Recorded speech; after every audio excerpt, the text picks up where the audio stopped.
The hallway was silent except for her own heartbeat. Dammy hadn't meant to stop. She had just come out to use the restroom, completely unprepared for what she was about to hear. But something in the tone of his voice pinned her feet to the floor before her brain could tell them to move. Every time they find out what I am, they leave. She is not every woman, Jaewon. You don't know that. And you don't know that she is. You are punishing her for things she hasn't even done yet. Silence. Dammy's back was against the wall, hand over her mouth, heart completely off script. She had thought, at most, that he found her attractive. A passing thing. Something neither of them would ever name. She had not prepared for this. For him standing behind a door telling his mother he was afraid of her leaving before she even knew there was something to leave. Then came the words that rewired something inside her chest. Speak up, Jaewon. Madame Seo's voice. Firm and full of love. Don't let me do all the talking for you. Dammy stepped back. Quietly, carefully, gave them 10 seconds. Then she walked back down that hallway making just enough noise to be heard, pushed the door open with a smile, and sat down like the ground beneath her hadn't just completely shifted. But it had. And nothing that came after was ever going to be the same. Welcome to Afro-Korean Love Stories. In today's episode, we bring you broken hearts, fated encounters, worlds colliding, unbreakable bonds, and dark romance. If you're just joining us for the first time, hit that like button, subscribe, and turn on your notification bell so you don't miss out on new story drops. Let me know in the comments which city you're watching from. I want to see how far these amazing stories have traveled. Now, let's dive back into this amazing story. 13 weeks before that hallway moment, Dammy Grayson was sitting on Yuna's bedroom floor crying.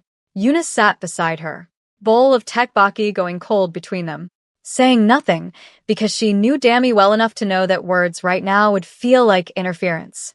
So she just pressed her shoulder into Dammy's and stayed. 3 years, Dammy finally said. He said he outgrew it. Outgrew it. Like I was a phase he went through. Yuna chewed a rice cake slowly. He is a fool. Dammy laughed. One short broken sound. He really is. The worst kind, Yuna said. He made you feel like the problem when he was always the problem. Dammy dropped her head back against the mattress and stared at the ceiling. Outside, Seoul hummed in that early evening way. She had come to love this city more than she expected. This apartment, this floor, this specific patch of Yuna's life that had quietly become her softest place to land. Madame Seo appeared in the doorway holding 2 cups of barley tea like a woman who had been waiting for exactly the right moment. Dammy. Soft. Deliberate. She crossed the room, lowered herself to the floor beside Dammy, and pressed a cup into both of Dammy's hands. Drink. Does it actually help? Dammy asked. No, Madame Seo said honestly. But it gives your hands something to hold. Dammy smiled. A real one. She wrapped both palms around the warmth and let it move through her. Madame Seo watched her face like a mother would, reading underneath the expression and catalogued pain. Then she patted Dammy's knee once, firmly, like a woman who had just made a quiet private decision, and stood up without another word. Yuna watched her mother leave, watched the set of her shoulders. That particular purposeful stillness that meant something had shifted in Madame Seo's internal world. Something had been decided. She looked at Dammy, then at the empty doorway, and thought, oh no, she must be up to something. 2 days later, Dammy was back. She kept coming back the way people return to places that hold them, not because anything was resolved, but because some spaces just carry you better than others. Yuna's apartment carried her. Madame Seo's cooking carried her. The sound of Korean drama dialogue from the living room television carried her in ways she couldn't explain and didn't try to. She was in the living room helping Madame Seo fold laundry, which had become a thing that just happened naturally between them, the way many things had become natural, when she heard the front door open. Not knock. Open. With a key. She looked up, and the room recalibrated. He was tall in the way that reorganizes your awareness of space. Suddenly, you know exactly where your own body is standing. Dark jacket. Jaw set with intention. Eyes that moved across the room with attention that clocks everything and gives nothing back. The kind of handsome that doesn't announce itself. It just arrives and rearranges things quietly. He said something to his mother in Korean, low, easy, And Madame Sio's face did that thing faces do for people they don't see enough of. Lit up from somewhere deep. Then his eyes moved to Dammy. She realized she was still holding a folded towel in both hands. "This is Dammy," Madame Sio said smoothly in English, like a woman delivering a line she had been holding. "Yuna's friend. She is practically family." A small, composed smile. "Dammy, this is my son, J1. He looked at her for exactly 1 second longer than necessary. "J1, he said low. A short nod. Then he disappeared down the hallway. Dammy stood very still. Then she set the towel down, walked directly to Yuna's room, closed the door behind her and said, "Yuna, why did you never tell me your brother looked like that?" Yuna was already grinning. "Like what? Do not play with me right now. I showed you pictures. From 10 years ago. He looked like a schoolboy." Dammy pressed both hands to her face. "I was not remotely prepared." Yuna laughed, loud and real, and Dammy pointed at her immediately. "This is not funny. My heart is literally still on the floor from the last situation. I cannot be noticing people. I refuse." "And yet," Yuna said. "And yet," Dammy admitted, dropping face first onto the bed. Yuna watched her with that grin still sitting on her face, and said nothing, because some things you let unfold on their own timeline. The first time they were alone together, it was completely Madame Sio's doing, and everyone in the apartment knew it, except possibly Jaewon. It started small, the way all the best traps do. Madame Sio appeared in the living room doorway one evening holding her purse and her shopping list and announced that she needed things from the market. Specific things. Things that required 2 people apparently because the bags would be heavy and her knees were not what they used to be. She looked at Jaewon. She looked at Dammy. She smiled the smile of a woman who has already won an argument that hasn't started yet. "You two go. Yuna will stay and keep me company." Yuna, from the couch, did not even look up from her phone. "Okay, Yama." Dammy looked at Yuna. Yuna did not look back. Deliberately. Jaewon said nothing and held the door open. And that was how Dammy Grayson found herself walking through a Seoul evening market beside a man she was absolutely not ready to find completely, inconveniently interesting. He didn't talk much at first. That was the thing she had already noticed about him. He moved through the market with that same quiet authority he carried everywhere, checking items off the list his mother had written in Korean, navigating the crowded stalls with the ease of someone who had grown up in these streets. Dammy kept pace beside him and told herself she was not studying his profile. She was absolutely studying his profile. "You don't have to follow me around like I'm going to get lost," he said without looking at her. "I'm not following you. I'm walking beside you. There's a difference." He glanced at her sideways. Not quite a smile, but in the neighborhood of one. "You always talk this much? You always this quiet?" He looked at her fully then, just for a moment. And something passed between them that neither of them acknowledged, a small electric recognition, the kind that happens before you have language for it. "Yes," he said simply, and turned back to the stall in front of him. Dammy looked away and pressed her lips together to keep from smiling. They fell into a rhythm without deciding to. He carried the heavy bags without being asked. She found the things on the list faster than he did, because she had been to this market with Madame Sio enough times to know exactly which vendor the older woman trusted for her gochujang and which one she tolerated only because he was closer. "She doesn't actually like that stall," Dammy said, steering them left at a junction. "She thinks his dried anchovies are inferior, but she's too polite to say so. Her actual person is around this corner." Jaewon stopped, looked at her. "You know my mother's anchovy preferences.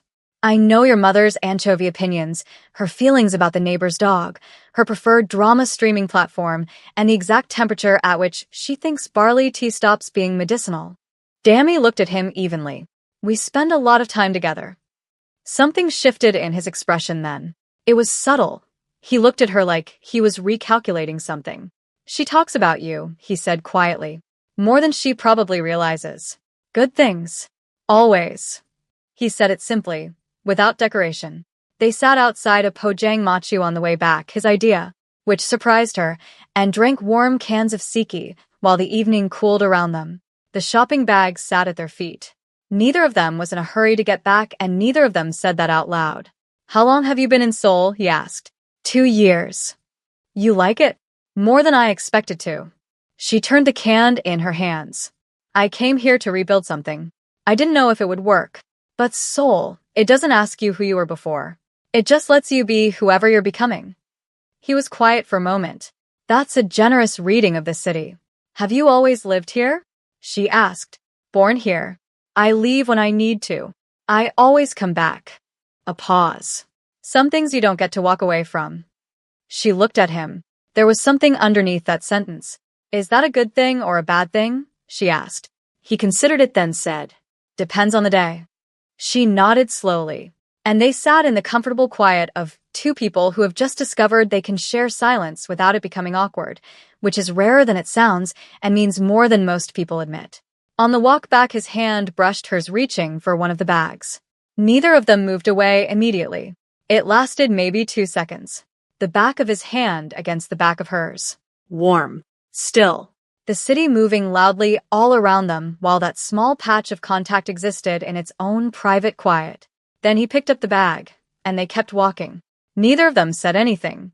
But Dammy's heart was doing something completely against her instructions, and she absolutely knew, that she was in some kind of trouble.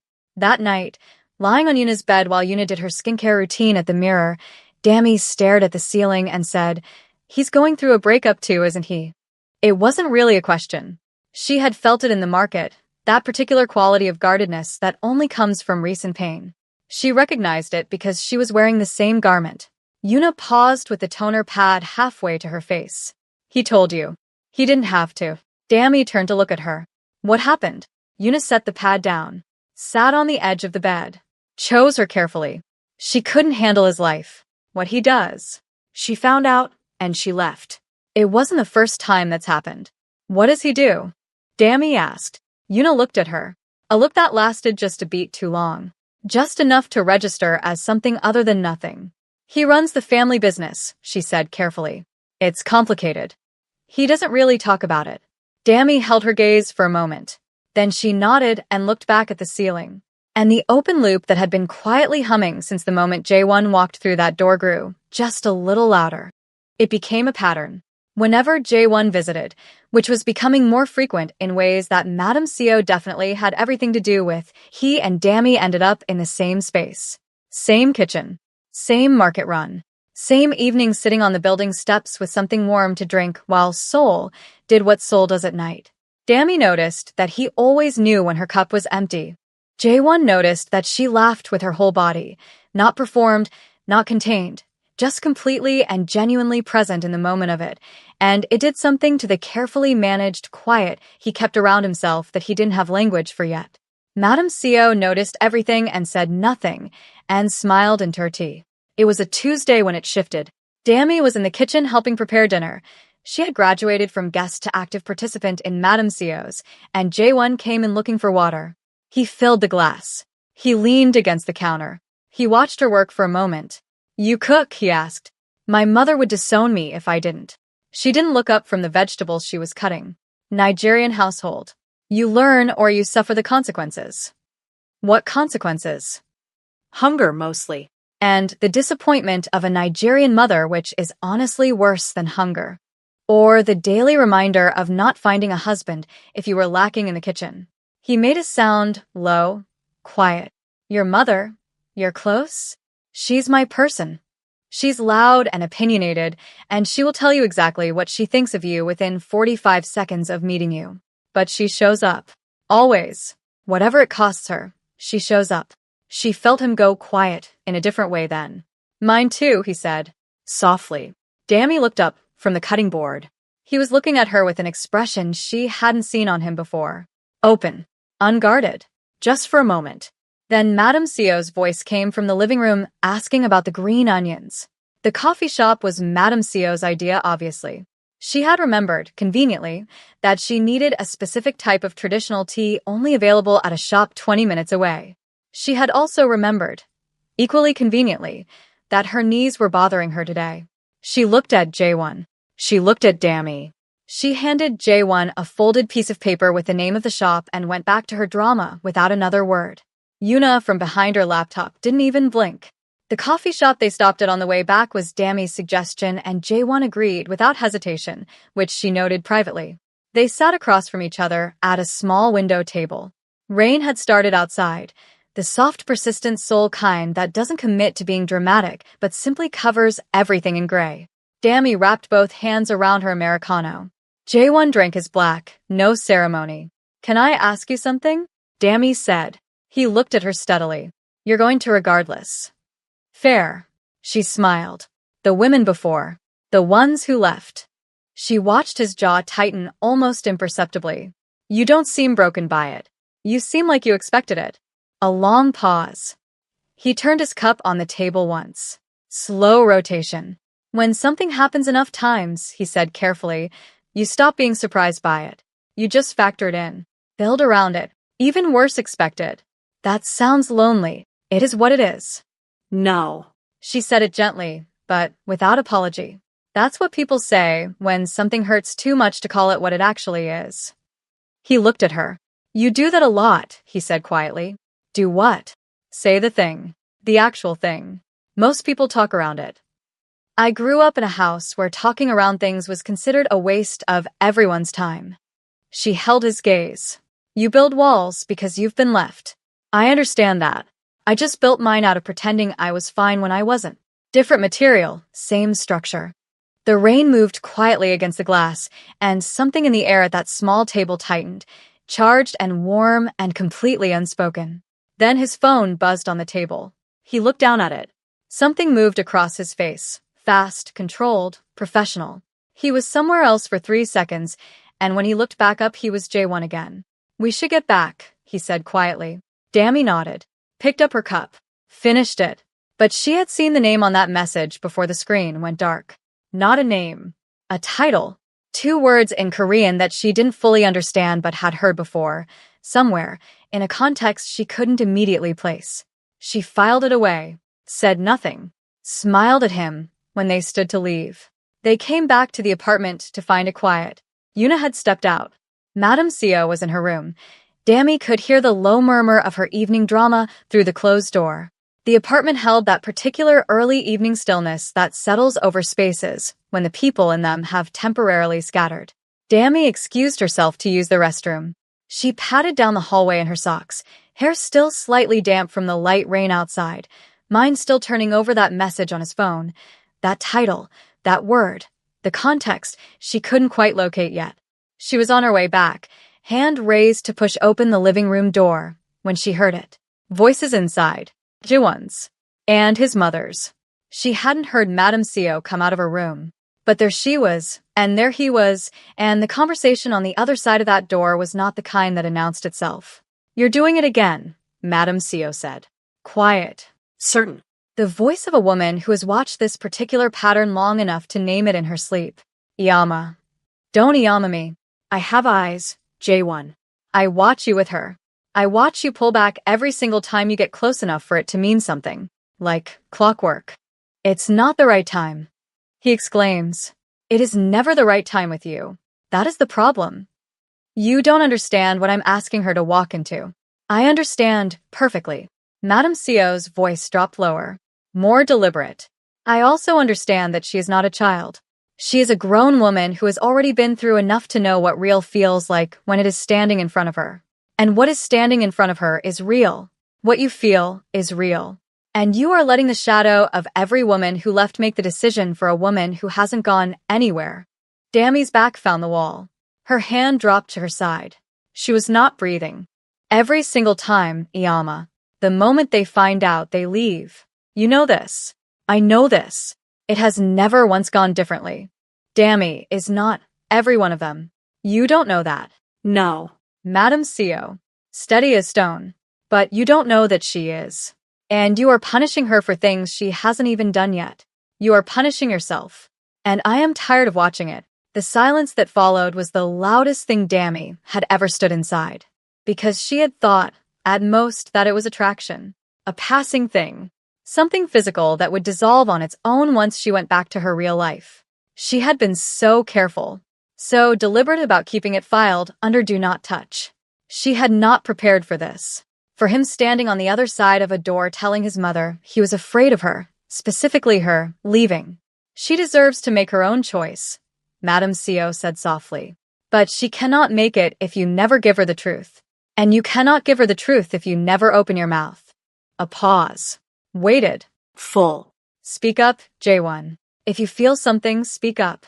Don't let me do all the talking for you. Don't let fear do all the talking for you. That is not who I raised you to be. A long exhale. Dammy stood in that hallway and felt something move through her chest that had no clean name. Not joy, not fear, not the giddy, uncomplicated flutter of early attraction. Something older than all of that. Something that understood weight. She gave it 10 full seconds. Then she took one careful step back. Then another. Turned.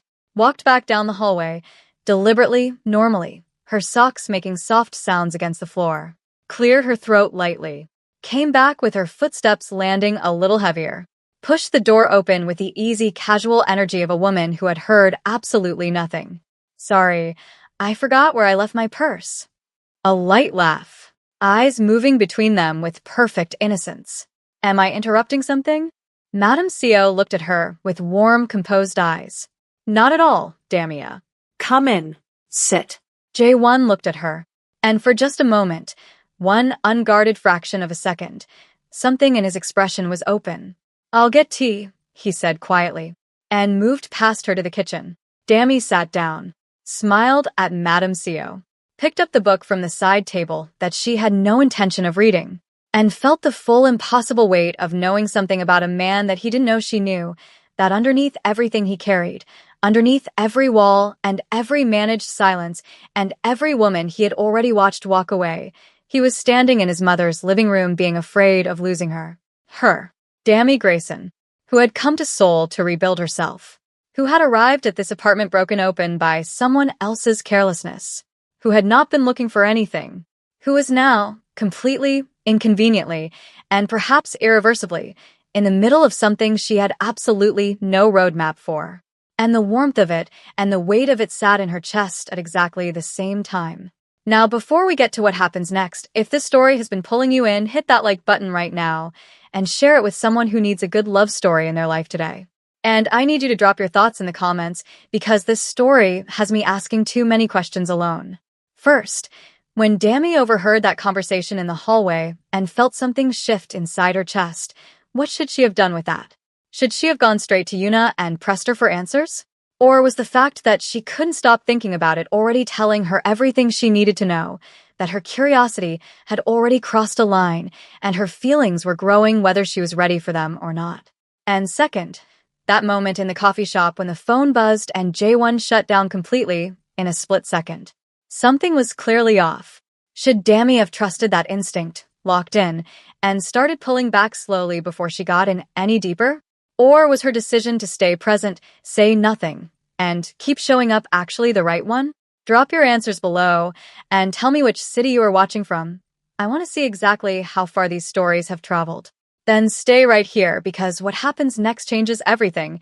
And trust me, you are not ready for what J1 does next. It happened on an ordinary Seoul Thursday with gray skies and street food smell.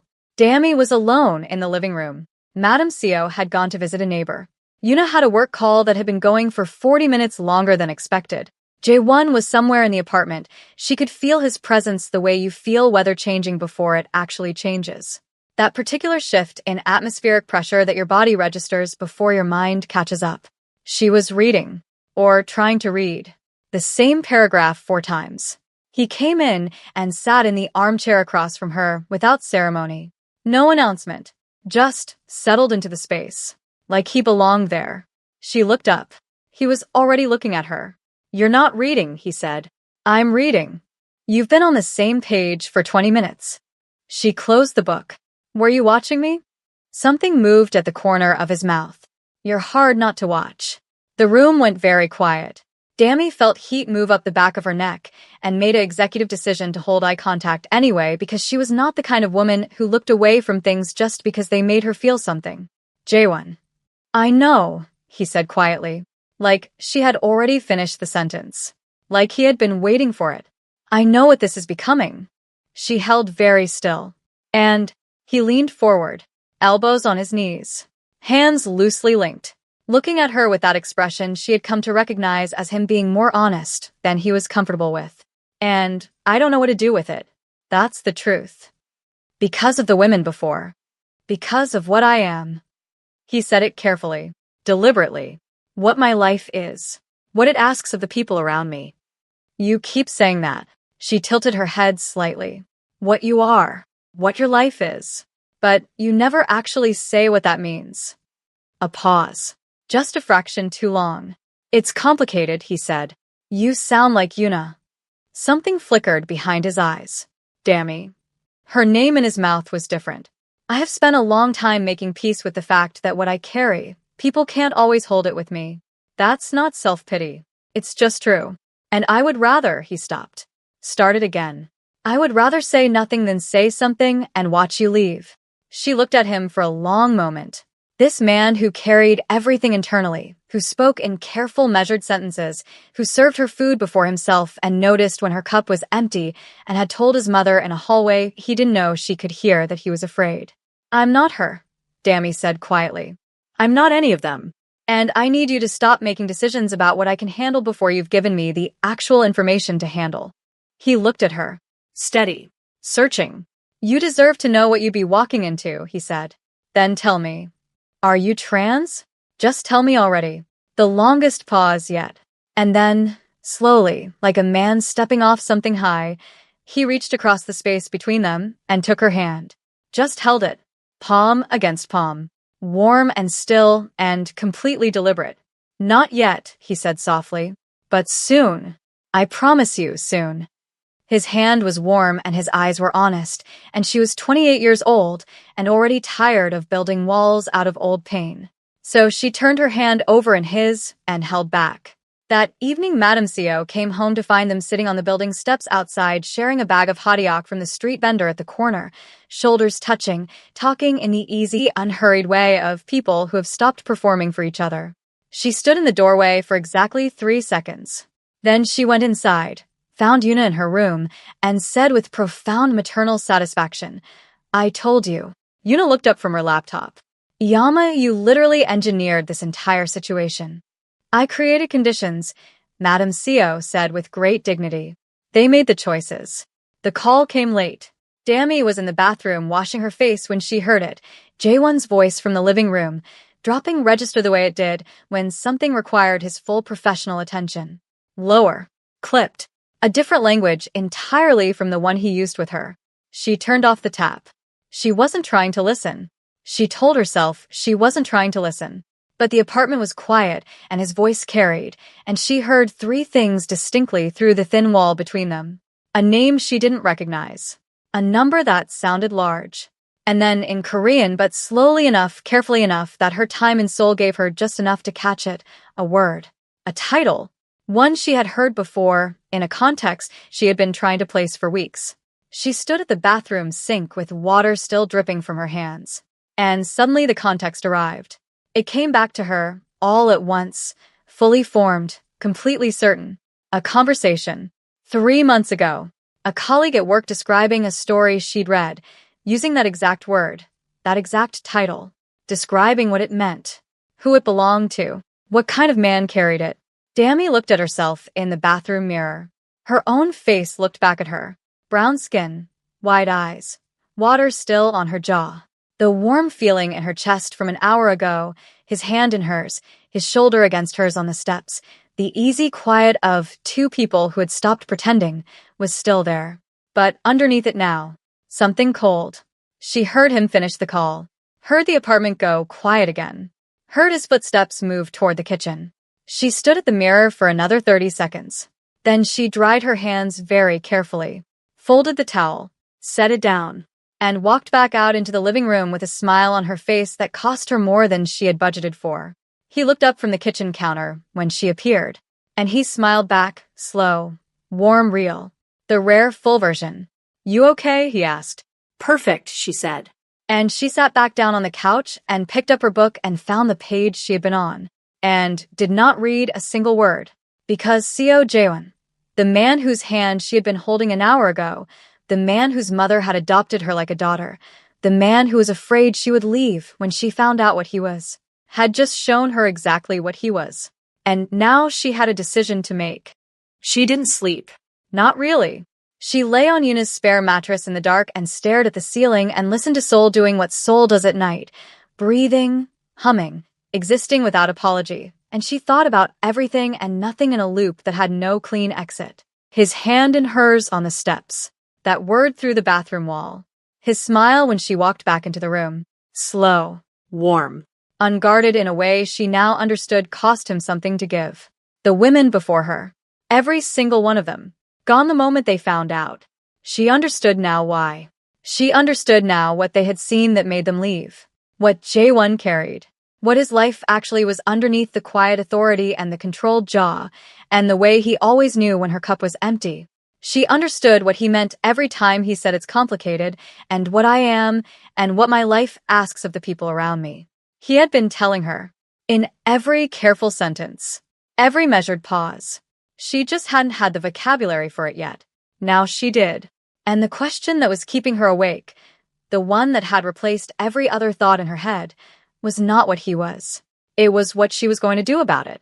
She was still awake when the sky outside Yuna's window began its slow shift from black to the particular deep blue that comes just before dawn commits to itself. Yuna stirred in her bed, rolled over, looked at Dammy in the low light with the immediate knowing of someone who has been friends long enough to read a body in the dark. You're not sleeping, Yuna said. I'm resting.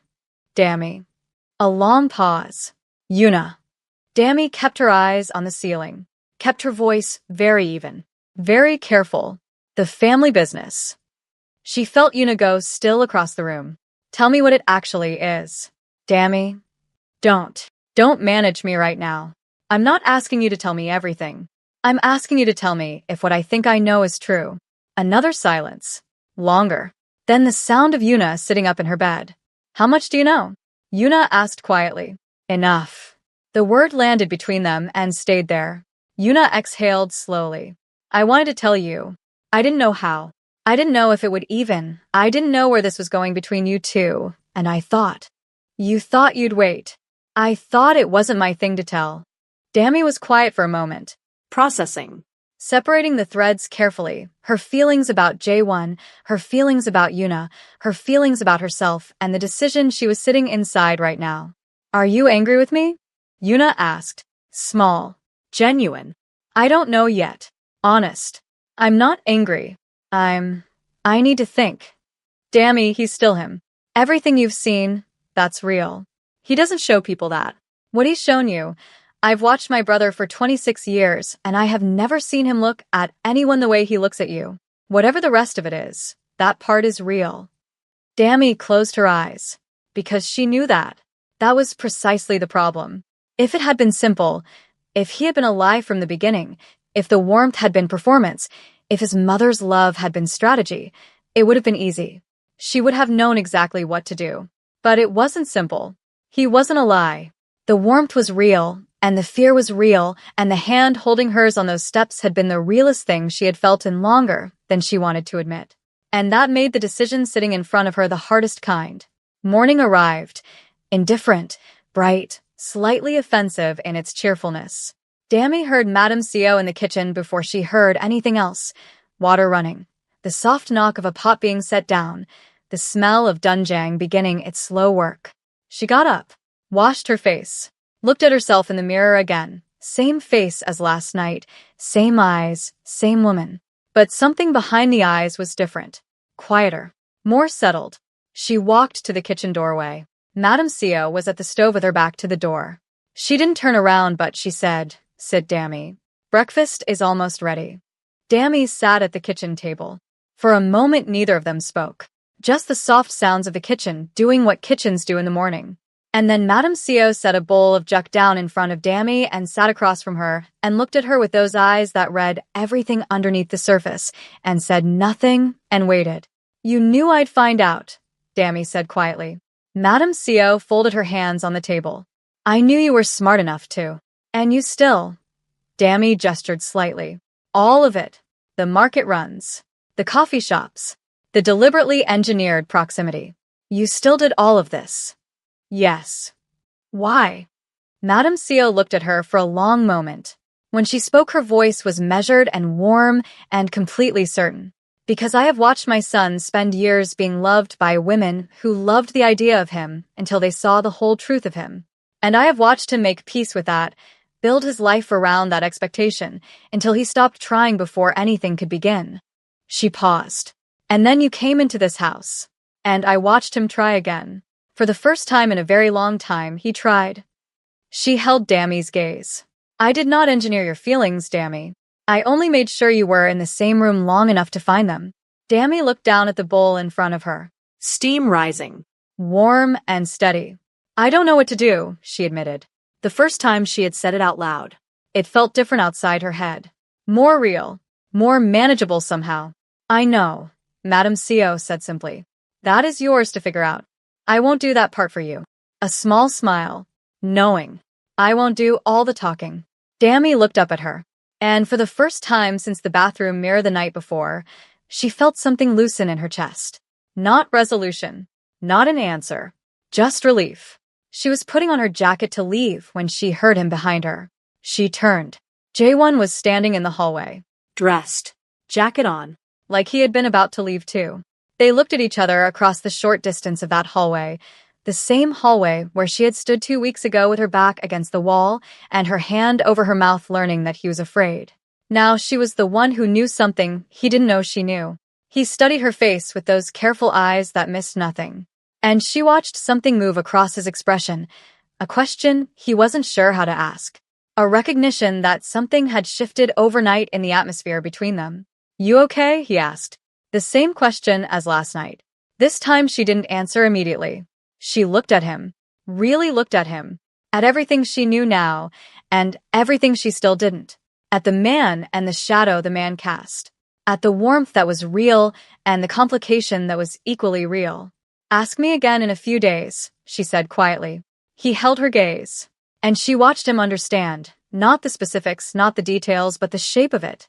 That she knew something, that something had changed, that the next move was not his to make right now. He nodded slowly. Once. And she walked past him to the front door and let herself out into the soul morning. And J1 stood in the hallway of his mother's apartment and watched her go.